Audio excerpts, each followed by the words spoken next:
thunderstorm warning for South Central Washington County in southwestern Pennsylvania, Eastern Greene County in southwestern Pennsylvania, southwestern Fayette County in southwestern Pennsylvania, until 8:45 a.m.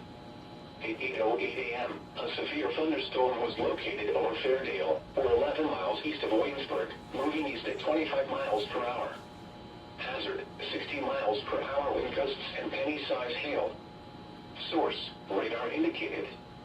Impact, expects damage to trees and power lines, resulting in some power outages.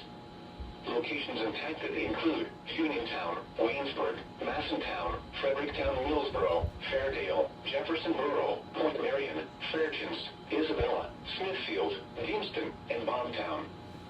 For your protection, move to an interior room on the lowest floor of a building.